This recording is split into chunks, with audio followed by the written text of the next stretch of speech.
Hello and welcome to Frame and Reference. I'm your host, Canon McMillan, and you're listening to episode 88 with Tyler Graim, the DP of Bad Press, the documentary that recently premiered at Sundance. Enjoy. Have you been watching anything good recently? Yeah, good question. Well, at Sundance, I think my favorite film I saw was Smoke Sauna Sisterhood. It's in the World Cinema Doc competition. Okay. And, man, it's just like so powerful, so beautiful. The cinematography is great. I talked to the DP afterwards because I was like, how did you go from like outside in the winter to like in a sauna where, you know, it must have been like 140 degrees or something like that? And Right. yeah, it just seemed like a technical feat. But yeah, he got some beautiful, beautiful images, and it's just really powerful movie. Wait, how did you do that technically though? Oh, I skipped over that. Yeah. So he left. I've done this in Florida before, but I think he just had to do it for longer. He left the lens. He was just using one lens, and he left the lens in the sauna for like 2 hours, like while it was heating up, so that it like acclimated to that like level of moisture and like heat. And he said eventually it would just like defog and be fine. Interesting. Yeah, but he couldn't like take it in and out. Like I think he must have had a different. Like they probably just had to do all exterior stuff on like different days, I'm guessing.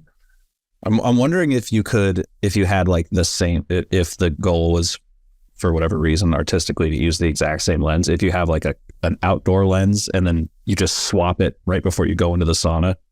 Yeah, totally.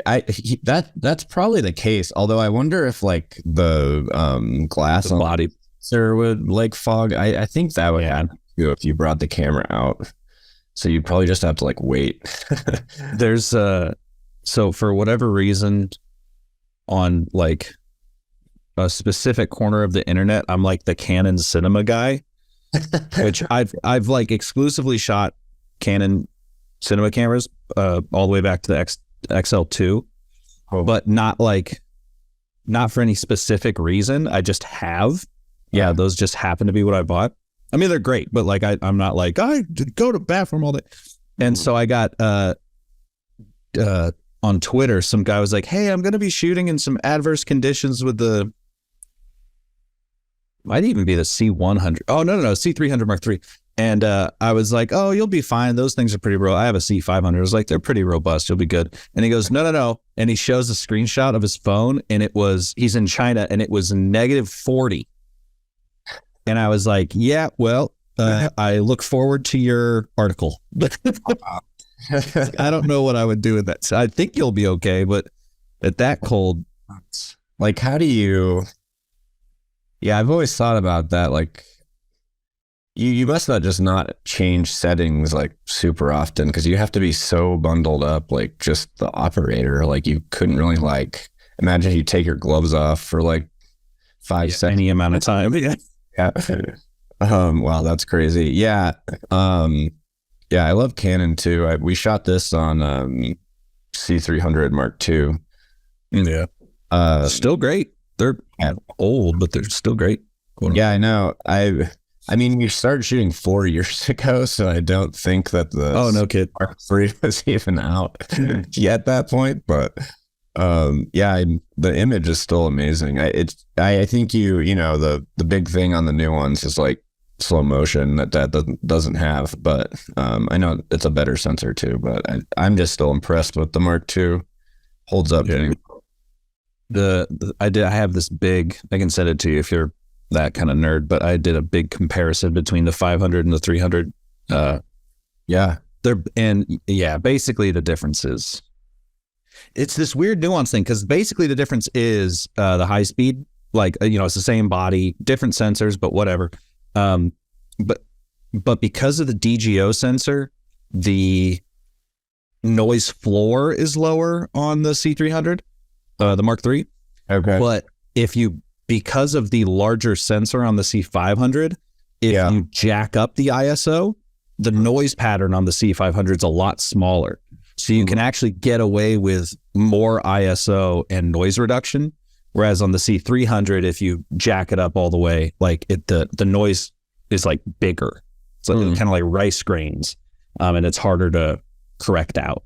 Weird. Huh.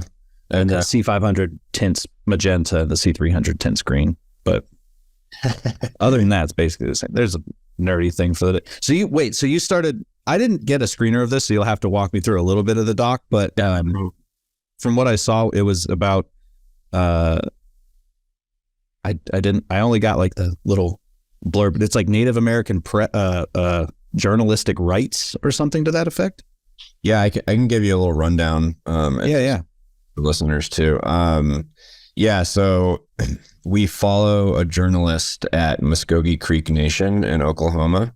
It's the 4th largest Native American tribe in the U.S. And they're a sovereign nation, so they make their own laws and have their own constitution. And right before an election, the Muskogee Media is their press organization in the tribe. Their freedom of press law was revoked. The legislation was revoked by their tribal council. Okay. Yeah, and so that was the beginning of the documentary, was kind of like finding out why that happened and how and all that. That's kind of the inciting incident. And that happened 4 years ago. 2018 actually. Oh God. Yeah. So that's kind of towards the beginning of the film, and then it's basically about Angel. She's our main subject. It's about her battle to win free press back for the tribe. What was this is kind of, obviously off topic for cinematography. What was the kind of initial reasoning behind, oh no, you shouldn't have free speech? So it's actually a pretty it's kind of a unique thing in the Native American world, that a lot of tribes most tribes don't have free press written into their laws and stuff. Although it's protected in the United States Constitution, it's still, because they're sovereign nations, it's not specifically protected for them. And so it's kind of like not really that uncommon, but basically, like, I guess I don't want to give too much away, but Sure, yeah, I get that. Yeah, but it's like the political reasons. They're doing pretty hard hitting news about politicians. Gotcha. Yeah. If you watch the film, you'll find out. But it's strikes a kind of scary resemblance to some of the stuff that has been happening nationwide. Sure. Lists and just in our country as well as other countries. Yeah, well, I'm sure it's there's some inspiration there. Yeah. That was one thing that we, when we were working on it, we really noticed a lot of the parallels, and we were hoping that like a wider audience would see that, and people commented about that at Sundance, and so it was pretty exciting to see that comes through. It's kind of this little like microcosm of the larger landscape, I think. Sure. So how did you get involved with it? Because that's a long time, but I don't. Are you Native American, or did you get picked out of the wind? I'm not Native American. Our co-director Rebecca Lansbury Baker. She got married while we were shooting it. She is a tribal member, and she's from Muskogee Creek Nation. She was a journalist at the tribe. So it's really like her story. The other co-director, Joe Peeler, basically Becca came to Joe with the story and was like, could this be a movie? Because she wasn't a filmmaker. She had like a journalist background. Sure. And Joe's a filmmaker, and he said yes. So that was the start of the movie. But then basically he was shooting the film for like, I don't know, the first few times they went out there. And then he said he just, because they were self-funding, and he just said he like kind of broke down after one shoot and was like, I can't do this anymore. Like emotionally, or just like, I think overall, yeah, just overall, I just think he was like, I can't, like, it's too much to think about. And he's not a DP, like he came from like an editing background. That is a big jump. Yeah. So, I mean, some of the footage he shot is in the film and he did a great job. But yeah, he was like, let's find a DP. And I've worked with him in the past. And so they reached out to me. So what was your kind of, because I saw one review of the film that said that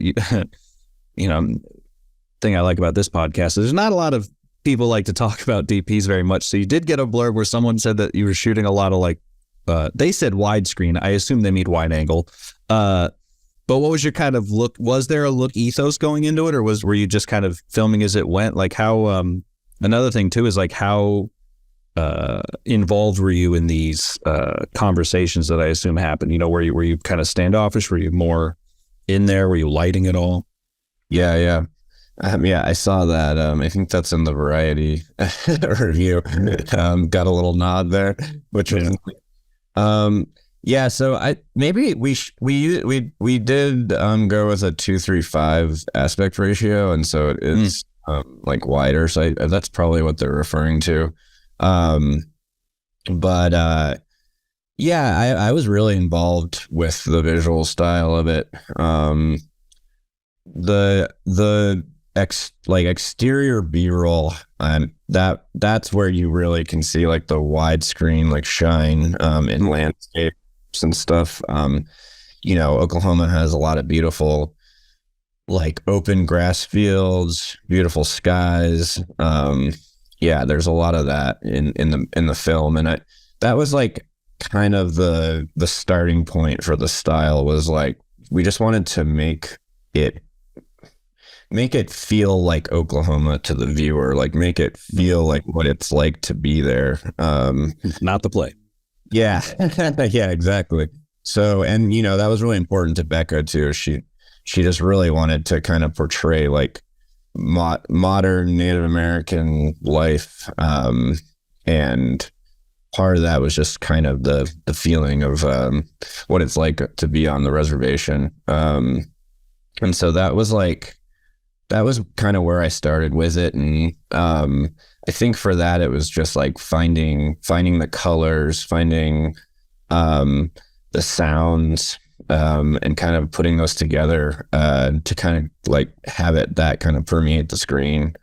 And another way we did that is we have a couple sequences in a printing press where the newspaper gets printed. Okay. Yeah, and it's probably my favorite visual scenery, machinery and shit. Yeah. You go in there and it's just like so loud. You can't hear anyone. There's like grease everywhere. You can just, we really leaned into that, and it's like you can feel the grime on all the machines and like feel the ink, and yeah, it's I used quarter mist for that scene, and there's all these like fluorescent tubes in there, and they really like glow, and I love like the look we got in there. A lot of good texture. Is that a Criterion hat? I didn't even see that. Oh yeah. That's fucking nerdy. Yeah. God, that's cool. Yeah. Yeah. My wife got it for me, but love it. That was besides this podcast, that was one of my pandemic projects. Was I ended up spending like every time they're like, oh, 50% off. I was like, that's going to be a lot of money right now. And then I got them. We got like 60. Yeah. Yeah, totally. Yeah, that's funny. I know it's like, it's hard to not do it when you see that pop up. Well, it's just like, especially now that I'm trying to be a lot, like I was always cognizant of, I went to film school, right? Film history was part of it and all that. but I wasn't interested as a teenager. I was way more interested in action and sci-fi and, like any average teenage boy. And so over the past like 5 years, I've been like, I really got to like build my visual language a little better. So, DVD special features I talk about all the time, but Criterion's like the king of those. Totally. So it's all educational, Yeah, for sure. Yeah, I guess this like sort of applies a little bit into like what we were talking about before, but one of the things that I think is cool about the documentary is we have all these like close-up B-roll shots of newspapers, and Joe and I just really wanted those to like all be practical, and not just I feel like there's JPEGs. And there's like a huge I guess trend of that just with all the like Netflix like crime shows and all that. You see one like pops out and you fly around, and like we just didn't want to do anything like that. We just really wanted things to have texture.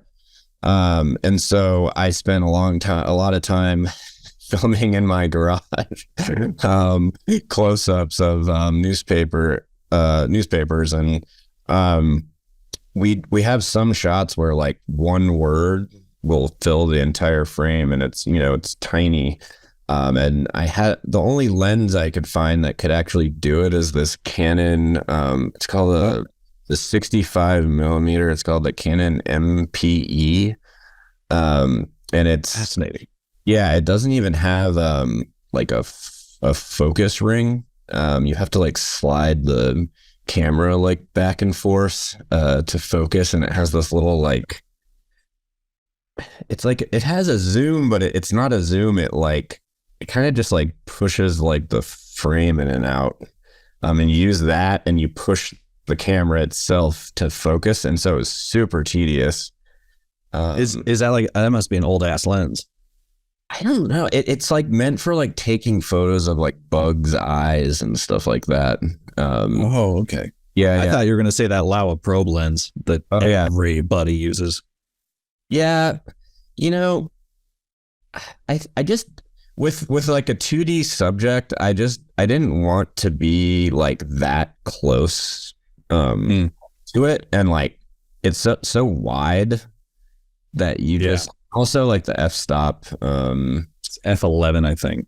Yeah, that was a little bit of like a limiting factor, but yeah, it's really cool. Like when you see it on the big screen, I hadn't really seen it on a screen until last week, and just like you can just see like the pulp and like little like ink spots, and it was so worth it. You could like for me it was so worth it. You can just like really see all that on the big screen now. So I'm super glad we did that, and also like we have transitions between all of those, and all of those are practical too.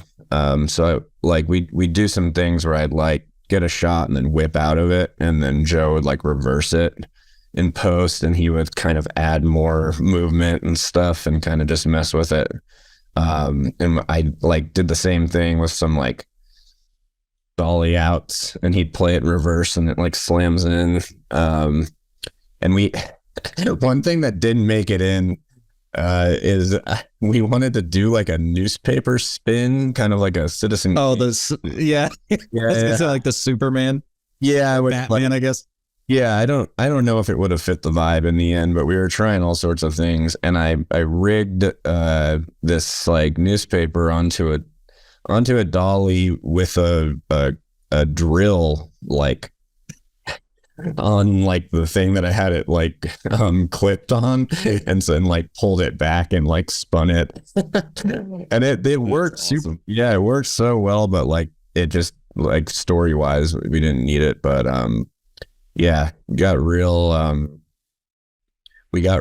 like kind of nerdy and detailed with trying to do that stuff.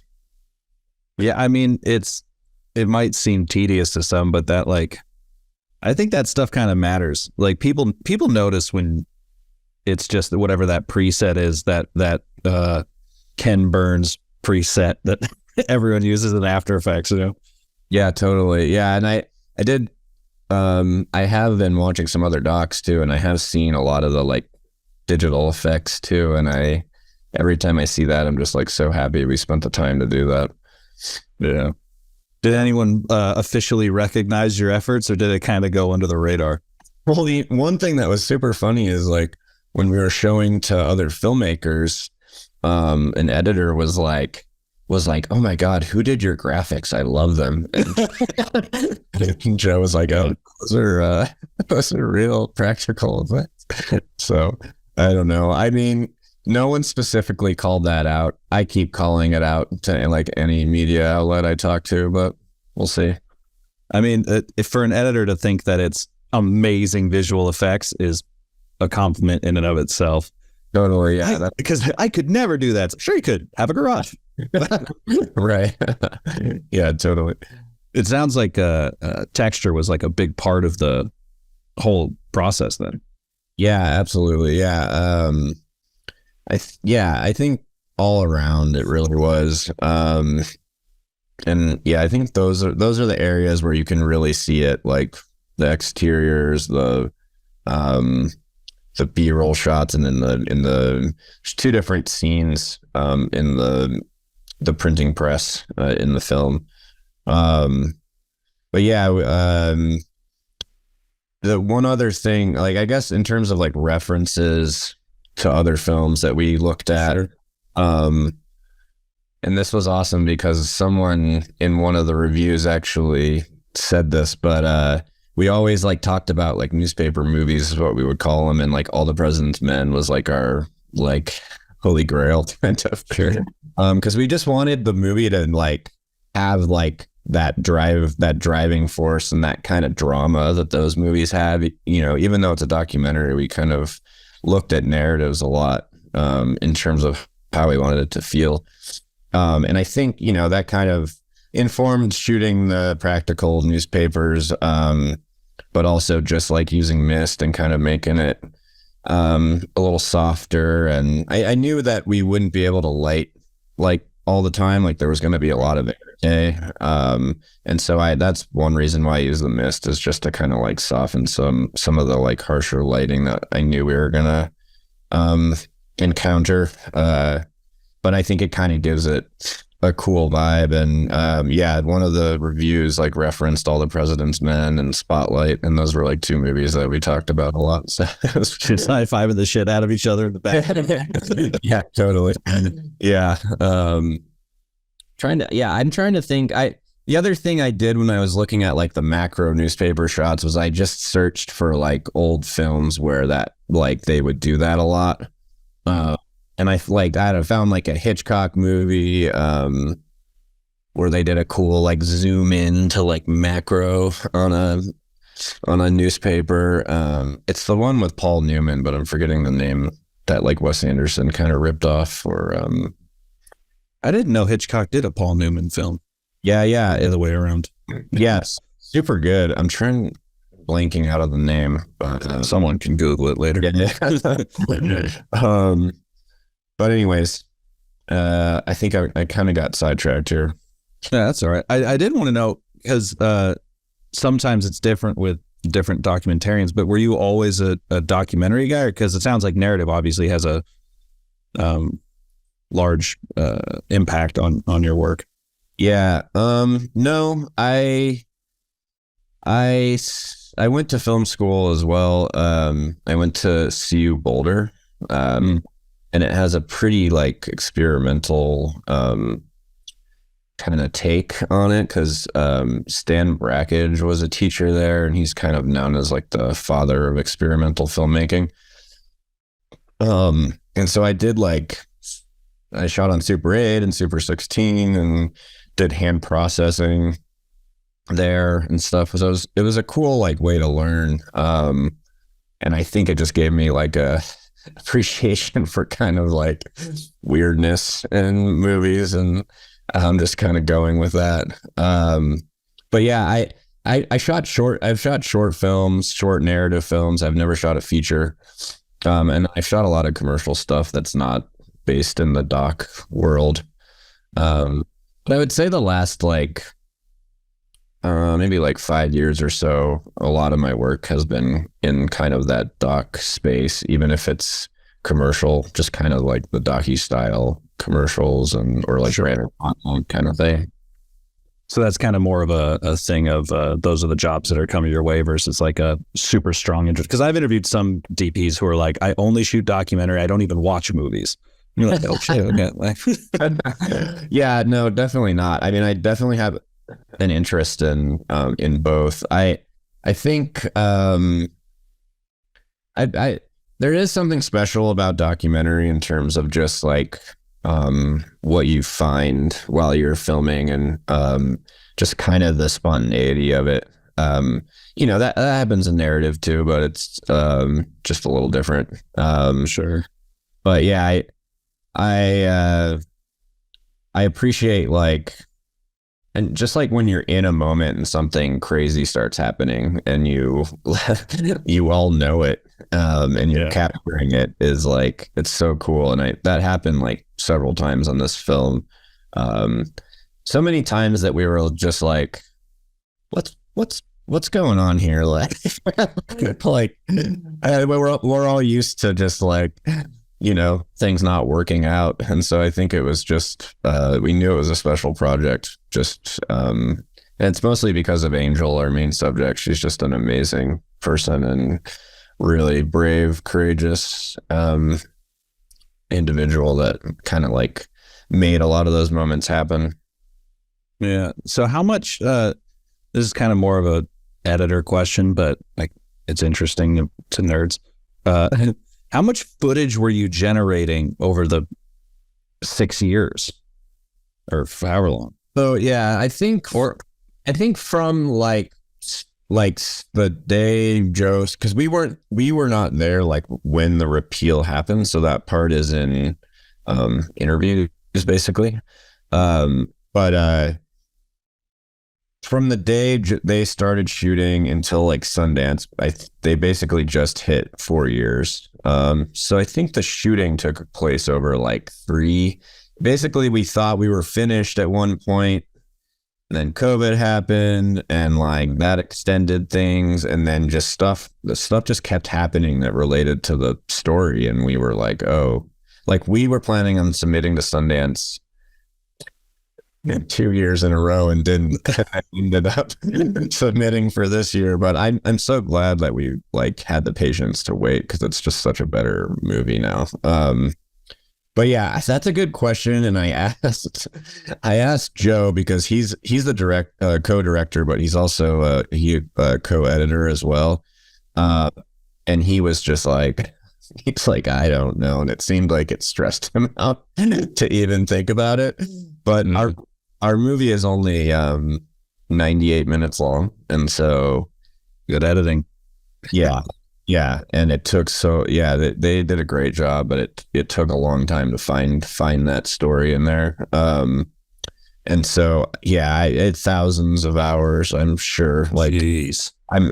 Maybe I'm wrong, but it's gotta be up in the high hundreds, like, because there's like multiple entire interviews, that were just not used in the film at all. And just because of like story changes and basically like other things started happening that were super interesting, and I think people would have liked, but like when it got down to it, it was like, if it's not about freedom of press and it's not about Angel, then like that's not our movie. Did you start having thoughts like, well, maybe if we send a second unit to go film that, we can make a follow-up film or like a tertiary film? Totally, yeah. Yeah, I mean, there's like a Supreme Court case happened like while we were doing it, and it had like a huge impact on the tribe, and we have a bunch of great footage about that, but it was just like a big hurdle we had to get over was just like teaching the audience so many things, because just as an outsider myself, I was just so ignorant to a lot of this stuff, and I think we do a great job of doing that, but not in a boring way. Well, I mean, to your point, I think like if anyone is even I was about to say remotely film literate, but I don't even know if this film's that popular or not. But there's this film, you may have seen it, called Smoke Signals. Mm-hmm. I think that might be anyone's only point of reference for Native American like res life. Mm-hmm.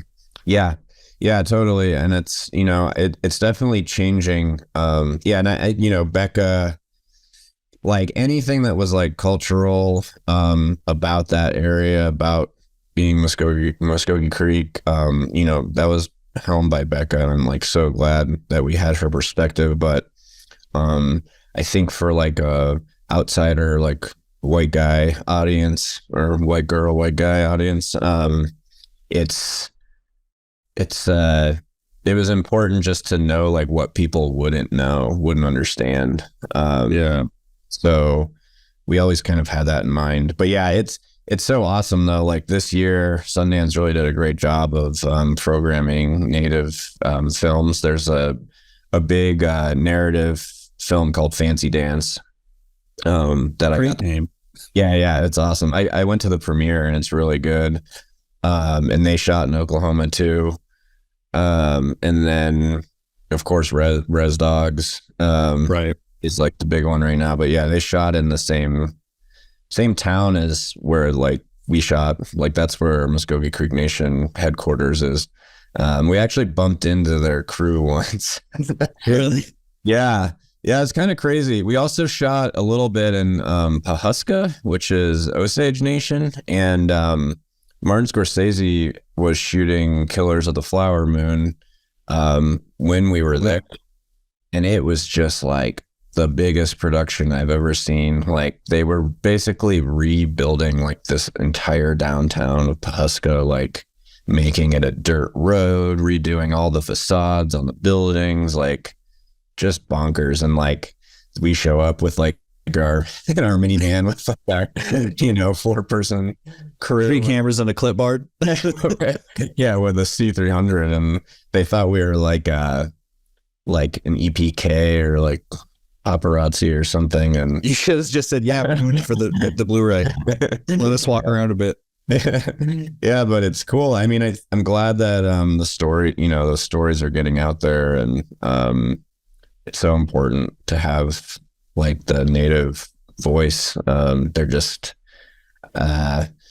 been treated terribly, and those stories have been kind of forgotten. And so I'm so glad that those are getting out. Yeah, I mean, so I went to Arizona State, but then I lived in Arizona for another 4 years. And so that opened my eyes quite a bit to res life, because you're just surrounded basically by reservations. And yeah, it's disconcerting to say the least. Dude, the other one, speaking of Oklahoma, I was driving through, my buddy Trent's from Oklahoma, and he's, can't tell you what kind of Native American, because I'm a bad friend, but he is. And Cherokee? I'm going to go with Cherokee, if that makes any sense. But so we're driving through Oklahoma because we're on a road trip, and he just offhandedly goes like, oh, well, and that's kind of where the land run started. And I went, the what? And he goes, the land run. I was like, I don't know what you're talking about. He goes, they didn't teach you about the land run. I was like, in what world? I grew up in the Bay Area. No one described this to us. And for people listening, the land run is when a bunch of white people showed up to Oklahoma and set up little plots and then decided, all right, at the count of 3, you all run and put your flag wherever you want to live, and that's yours now. Yeah. They didn't own none of that shit. Yeah. Just straight up took it. Crazy. Yeah. The only reason I'm laughing is because it's such an insane, like, fact of American history. Sorry, I'm just stopping real quick. My wife came in to work. Oh, no worries. Okay. Yeah, I know. Yeah. I feel just like grateful and appreciative that I was able to be a part of this project and learn so much. But yeah, it's the way it's taught to us should definitely be different. Yeah. It's frustrating. I did want to touch briefly on when you were talking about like kind of the experimental film and stuff. It's always fun to talk to people, especially people around my age, about learning film, because we all caught it like right at the tail end of, when digital cameras started popping up. And I was wondering if there was anything specific that you can think about that shooting film, and especially in like you're saying, like even self-processing or anything like that, what that did for you as a sort of digital filmmaker, or if anything transferred over. Because some people, they're like, hey, it's about the same. Yeah. Less time. Right. Yeah. I mean, I think it gave me like an appreciation for kind of making a decision and like going with it, and no matter kind of just being like, well, that's the decision we're making. And because like when you're shooting film, it's like that's kind of it. Like you got 6 minutes. Yeah. So I think that was like a big part of it, was just kind of being like the value of being decisive when you're shooting. I think that was part of it. And then I think just like having an appreciation for things that don't look super sharp and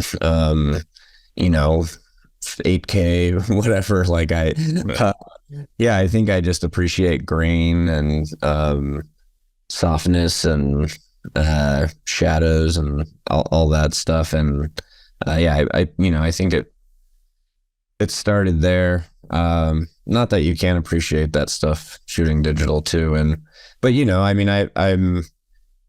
I've definitely completely adopted digital, and I haven't shot film for a long time. I did a music video on 16 after college, but I've never shot like any significant project on film. It's just not super feasible on a like tiny budget. And it's funny because on the one hand, I don't know how online you are, but it does seem like there's this even greater nostalgia for film now than there was even 5 years ago, 10 years ago. But it's not based in reality. Like it's complete. The one that frustrates the shit out of me is when people put that 16 mm, that Super 16, or I guess it'd be 8, but there's the sprocket hole and the digital footage goes into the sprocket hole. And I'm like, you guys don't even care. You just like want dirty? I don't know what this is. Right. Yeah, totally. Yeah. I mean, I think like that's one thing I've always kind of thought about too, is like, well, if we're shooting digital, it's like, that's what we're doing. So let's not like try and make it look. Well, now people are even leaning into like mini DV and stuff. That's becoming popular. Yeah. One of the co-directors, Joe, he has a feature that he's trying to finish besides this one that we did finish. But yeah, he has another feature that's almost finished that I shot on it as well, but he shot it completely on Sony High 8. Great. It's like it was like a feat to do that with the tapes and stuff, and like transferring it to digital, and pretty wild decision to make. But it's like, it's so cool when you see the footage. It just has like, the flares are like super weird, and it just has this like weirdness to it that I don't think you could really recreate. I was able to jerry rig together a way to record. I still have my XL2 from when I was 17 years ago. And I was able, the tape deck, I remember my friend David Burchell, if he's listening, broke the tape deck portion, and I had a Firestore, which was a Firewire, tiny little Firewire 800 port on the back of the XL2 that went to a hard drive, and that broke as well, but mostly because it was a crappy little connector. All Firewire ports, not just the one on the Canon. But anyway, a couple months ago, I was able to jerry rig a way for the S video to go to HDMI into my Odyssey 7Q. So it's up res to 1080, sort of, and no tape. That's amazing. And it looks about as you remember. That's great. Oh man, that's so funny. Yeah, I mean, I love like the things people are doing now to like make it work. Like I have a friend in LA who is like a co-owner, I think, of this place called Media Pollution, and they do like huge like like TRT TV like installations for different things, but they've also gotten into like they own like a bunch of like tube cameras and like VHS cameras and stuff, and like they did like a live stream, like an actual like live stream show for Nike, like with the tube cameras, and I'm just like, you guys are incredible for figuring all this stuff out. I can't remember which DP I was talking to, but he was like incredibly knowledgeable on. He had worked with all of them. Someone will have to remind me. But he was saying that he believes that the only cameras you can't replicate these days is tube cameras. He was like VHS, mini DV, high 8, any of that, you can, with enough work, you can make it look functionally identical if you start with like a really high quality source file. But he's like the way tube cameras flare and stuff, you can't fake that. And so he still owns a couple where he was like, sometimes like Ikigami's or whatever, he was like, sometimes if that's the move, you gotta, I think he worked on that Winning Time or what that Lakers thing.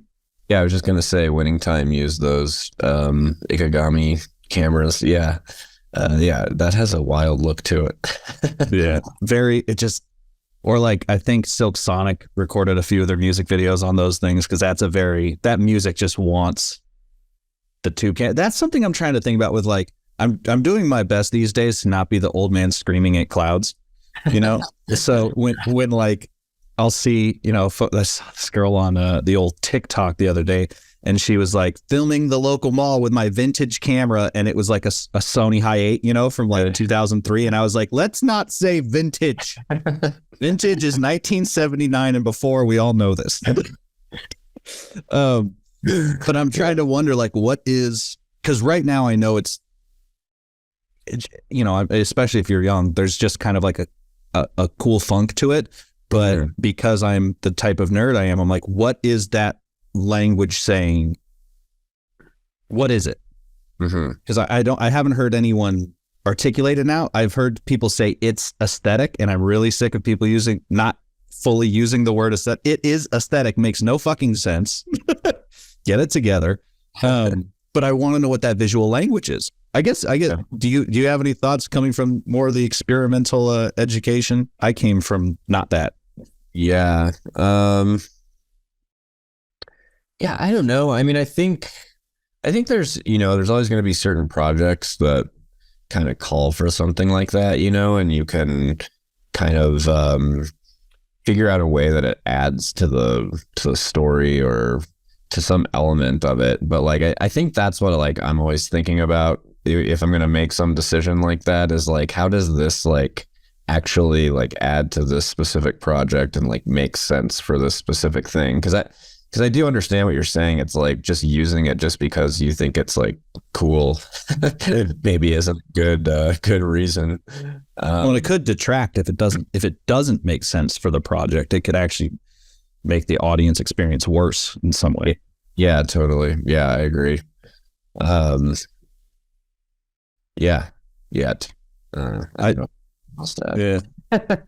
mean, it's something I think about sometimes because me and Ernie Gilbert were talking the other day. He's the editor of he's an editor and a director, but he edited This Is America and season 1 of Barry, maybe season 2 as well, and some Atlanta, all kinds of good stuff. That's great. He's a friend of mine, and we were just kind of we're gonna have to do a part 2 of his podcast because we spent the first hour just talking about like where trends are going. Yeah, because we're friends and we hadn't talked in a while, so just blew an entire podcast. We're like, all right, we should actually talk about your project because he's having something come out on Amazon soon. But yeah, it's kind of just something that I think about a lot. Is like where film narrative documentary is kind of separating from pop culture now. Yeah. Because it used to be the pop culture, and now the form of film, visual media, moving images, is separating, and there's pop culture for that, and then there's cinema, which is seems to be becoming more niche and not this big thing that it's been for the past 100 years. Yeah. Yeah, you mean like just kind of in terms of like what you were saying, like TikTok and all these things that are video but aren't film per se. Right. Or TV. Yeah. Well, and how the zeitgeist changes the popularity, and also like terms, people trying to get in. I like a question, I've said this a few times on this podcast, but like when people ask me like, how do I get into film? I'm like, do you want to get into film or do you want to get into the film industry? Because they're two completely separate things. If you just want to get into film, go make something right now. Yeah. If you want to get into the film industry, you got to be a PA so you think you can dance. Like it's a machine that you have to agree to get into, and you will not have agency. Yeah, totally. Yeah. I mean, that's the thing, is like every time someone asks you that, it's like there's not like a formula. Like, no, everyone's like, story is just like so different. But yeah, I mean, like I went to film school, but whenever people ask me if I think film school is like important or necessary, I'm like, no, it's not necessary. Like, if at all. Like, I think for me, it allowed me to realize that I wanted to do film production, and I don't know if I would have found it another way or not. So that was super important. But like in terms of like experience, like I think just what you're saying, like starting to PA or just making your own movies is probably a better experience, and maybe a better use of money and time. I definitely, like, I went to New York Film Academy before I went to college, and that taught me everything I needed to know, literally, about filmmaking. Okay. I did, however, need those 4 years at ASU specifically. I'm actually happy I went there. The film school was not put together at the time, but I needed those 4 years to just get my personal shit together, and actually sometime after that to really become, my own man, as it were. But I think had I not had that time, I would have absolutely failed. Yeah. Because that walled garden that college can provide, like, I think it's more important to go to college and enjoy that experience and learn things that aren't film than it is to go to a strict film school, because you can kind of pick up filmmaking from a lot of places, but like the personal experiences, I think, are much more important to you as a storyteller. Yeah. And just not being so dialed on, quote unquote, the film world. Sure. Because then you start making movies about making movies. Yeah, totally. Yeah. I mean, I think there's like, you get advantages from going to a film school in terms of like connections and stuff like that, but it's definitely not the same as it was when, Spielberg and Lucas and were at USC. Like, those connections still exist, but I think it's kind of up to you to like keep those and make those work for you. And just kind of, it's definitely an industry of like networking and staying in touch with people. Yeah. I was just talking on another podcast, I was just talking to someone about how like networking is very scary. And, but that's just because the phrase networking makes it feel like a business. And we both agreed, like, networking is really just making friends the normal way, just hanging out with regular people and not bringing up business at all. And then somewhere down the line, maybe you guys work together, maybe you don't. Yeah. But to get the business card transaction out of the picture, like, don't even think about that. Just make friends like a normal person, and eventually something might come of it. That's networking.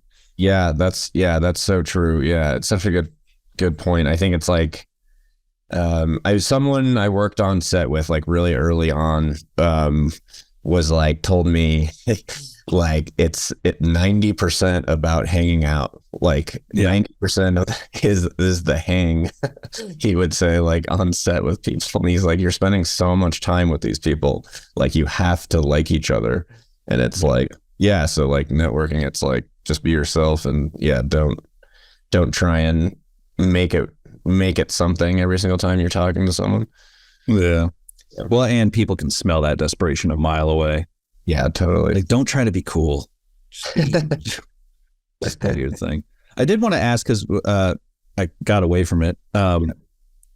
Did you have any hand in the coloring? You must have, the coloring of the film, and like, what was that process like for you? Yeah, for sure. Yeah, so we had a colorist. His name's Dan Edwards. Super talented guy. He is in LA. And to set the look, since I'm in Denver, I've never done this before. It was so cool. He shipped me a calibrated iPad. Hell yeah. Yeah, it was really cool. And then he has like a program where I can see the changes he's making in real time. Evercast? Yeah, maybe that's what it is. Or similar to that. It's something like that. And then the directors were there in LA, like in person. And so for the initial look, that's what we did. And then he just it's so much footage, that he was like, okay, like this is a good place to start. And then he worked on it because basically we got into Sundance, and then we hadn't done color, music composition, sound mix, any of that. Yeah. So we were like, oh, here we go. And we had 2.5 months to do, or maybe even less to do that. And so yeah, like he through the holidays, he kind of did like a big chunk of the work. And then I came out to LA for the final color and like QC. And I was a producer on the movie too. And so I was in the QC on the graphics and working with the graphics company too. But yeah, he was awesome. And just like, I think it was challenging for him because he does a lot of commercial work, and that stuff is where if the DP knows what they're doing, then everything matches pretty well, and it's the same cameras and controlled lighting. And yeah, and this was like, different cameras were used over 4 years, and like there's one sequence, really the only sequence that's like multiple cameras, is where we film an election, and we had to be in like multiple like watch parties for the different candidates election night, and it makes the movie, so I'm like so glad we did it. But we didn't have money to get 3 C300 Mark IIs and the same lenses and stuff, so just kind of like used whatever we could. Yeah. And so like, I match my XT3 to my C500 all the time. It's possible. Totally. Yeah. I mean, I think, I notice some things still, but like I think most people wouldn't. And Dan did like a really good job just like figuring that out. But yeah, it kind of has like a cooler tone to it. I gave him like a bunch of references. Like what? Let me look. Go for it. Yeah. I did it through Instagram. It wasn't necessarily like films. I looked on Instagram at like different like colorists' work. Okay.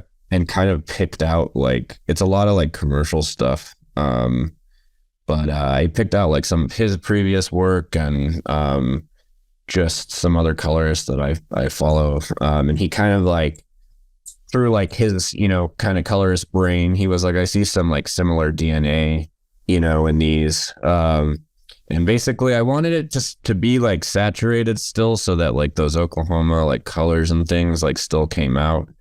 But like also have some character. So it has like a little bit of a cooler tone like to it in general, like more in like the shadows. But we kind of kept just like the warmness, and I just wanted to keep like accurate skin tones. That was like really important. But then also like we would focus on just kind of like creating like shape when we could on people's faces, and when they were windows.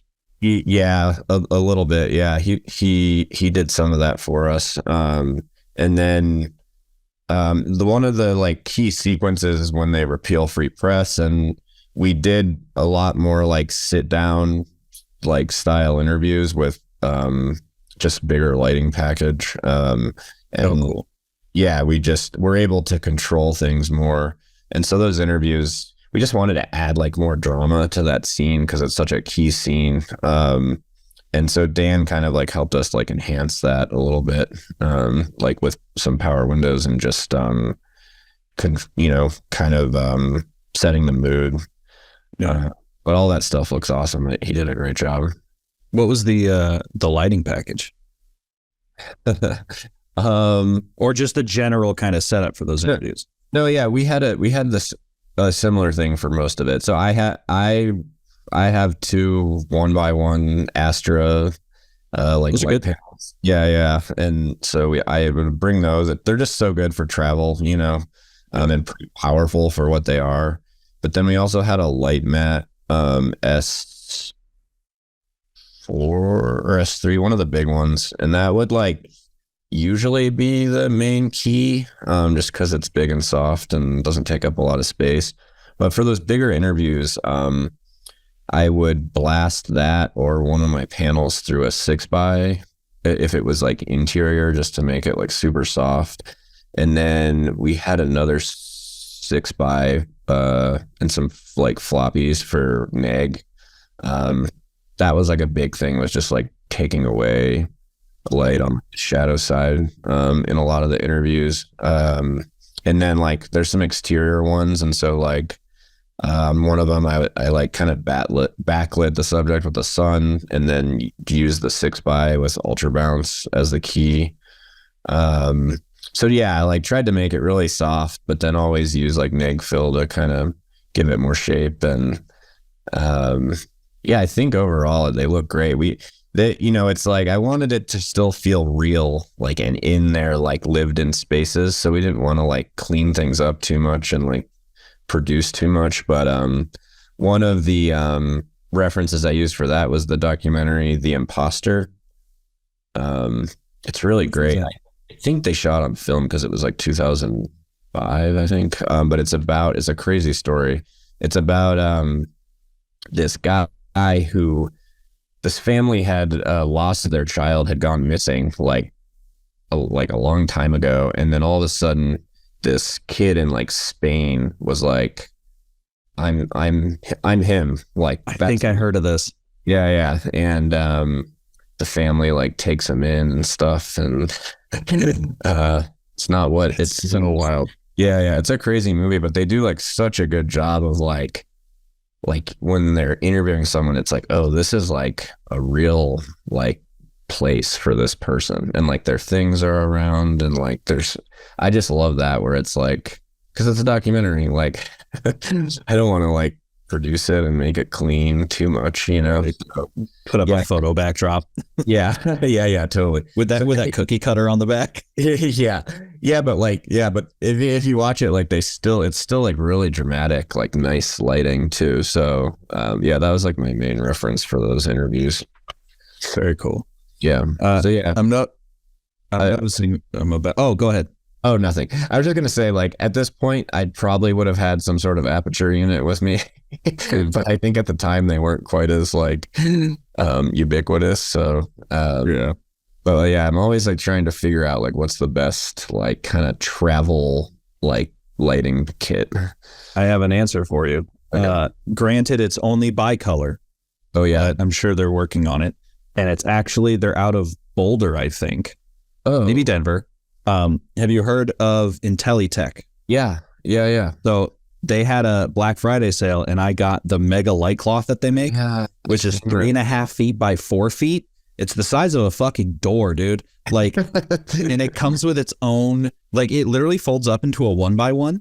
So you can put it in your backpack. It's 1x1 in like this thick, like maybe a few inches thick.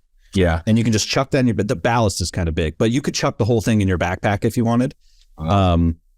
If you have like a different way to rig it, but it comes with like this pop out frame and diffusion and a grid. But yeah, it's just putting a window wherever you want. It's awesome. And it's so accurate. Like I got a color. I'm the kind of nerd that color meters everything, and they've done a very good job with their LEDs. That's cool. Yeah. So that's kind of like, pricey, but highly recommend it. yeah. I mean, that's the thing is like, I love book lights, but it's like, how much shit do I have to have with me to make that work? Right. How much Or space. Yeah, that's the big thing when you're doing interviews. It's like you don't know where you're gonna be. Like you might be in someone's like studio apartment or whatever, and it's like you just can't fit that in there. Yeah, and that's I'm always looking for stuff like that too, because the other thing about like book lights and things like that are they just like spill everywhere, and so it's like how do you control like without having a million flags and a crew and stuff? So that's awesome. Yeah, they keep having 20% sales. So I think the Black Friday was a little more than that. I think it might have been like 35 or 40. But okay, yeah, you can get them for I think it's $2,400. But it's a very impressive light. Nice. And the Kino Flow, it's massive case, but the Kino Flow Diva LEDs are similarly excellent, like perfect. I was getting 100 TLCI out of these things.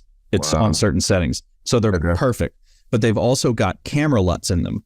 So if you say like, "Oh, I'm shooting on Alexa, I'm shooting on Venice, whatever," it will only generate light that is within the gamut of that camera.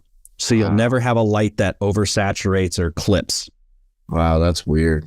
It's so good. Or you can do generic 709, generic P3. Obviously got XY coordinates. I fucking love those Kinos. So that's my setup is the two Kinos and the Mega Light Cloth. That pretty much does every documentary style thing. That's cool. Yeah, that's interesting. I feel like most people these days say like aperture stuff, so I like hearing Aperture's great. They're affordable. Yeah, right. Yeah. Their newer stuff is definitely like more accurate. It's better. But I'm not necessarily a photo. They have the. I love Aperture. They're. Oh yeah. I don't have anything bad to say about them, but I just don't prefer them. Sure. Myself. Although those little MC lights are great. Oh yeah, I've used those little puck lights. Yeah, those are good. And then honestly, like like some of their Amaranth stuff's really good. Like the little light mats that they have for that, they're just made out of plastic. Totally. But if they want to sponsor this podcast, please, please. We are a little over time, so I'll let you go. But I end every podcast with the same three questions. So we'll start with. So a lot of times people will ask, like, "What's the best piece of advice you ever got?" I want to know what the worst piece of advice you ever got was.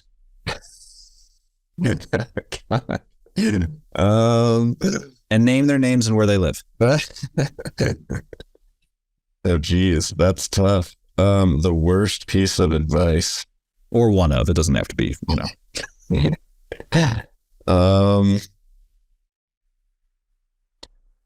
Oh boy. Sorry, give me a second here. Yeah, this one always takes a minute. Yeah. Yeah, because I feel like I gave you like one of my like best pieces of advice, but yeah. Let's see. I find that the worst piece of advice tends to be very educational. Whereas for the longest time, I'd be like, "What's the best piece of advice you ever got?" And people would be like, "Stick with it." And it's like, all right, I've heard that enough. Totally.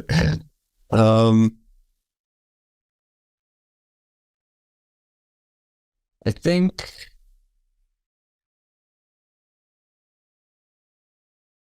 maybe it was like, let's see, the worst advice was for me to like get into the film industry and like work my way up.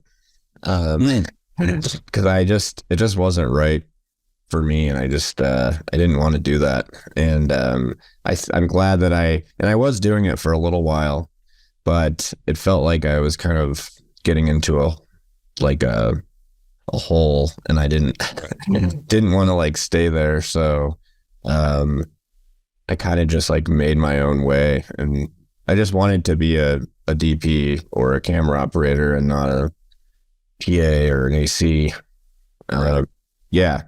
I don't know if that That's great. is that word. Yeah. Second question.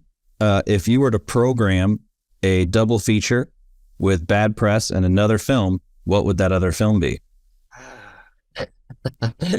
Oh man. I mean, I guess I kind of have to say All the President's Men. Okay. Yeah. I feel like that was like kind of our like North Star for like drama and just like a journalist film. So Hell yeah. yeah. I don't remember. Normally there's a different third question that I don't remember. And I normally do it in a different order. Maybe that's why my brain's blanking on it. But I do have a documentarian question. We can end on that, which is I ask every documentarian the same question. What is your shoe recommendation? Danners. I use That's a new one. What is that? It's so I like their I think it's called the trail shoe. It has a number in front of it too. It's like the 2560 trail shoe or something. And it's sort of like a lower like hiking boot. Like it's not like a full like ankle height. But it has like kind of the same like genetics of a hiking boot in terms of like the really great sole, and it's like water resistant. But like super comfortable, and I still think it looks pretty good. So There you go. Yeah. I think for like more like studio things, and I haven't fully gone down this road, but I love Blundstones, and I know it's like become like a very and I really love them. I think I just like haven't fully committed to like fucking mine up yet. Yeah. They're so nice looking when you first get them. I will say I have running those ski trips I mentioned. Like I've walked around in the snow. I've stepped into in Breckenridge 4 weeks ago. I stepped into a puddle that went up past my ankle. Mud, everything. They don't really. I got gray ones, so they kind of spot, but they look kind of cool. They don't look like. They look like a patina. It doesn't. But they don't. They really don't get fucked up. Okay.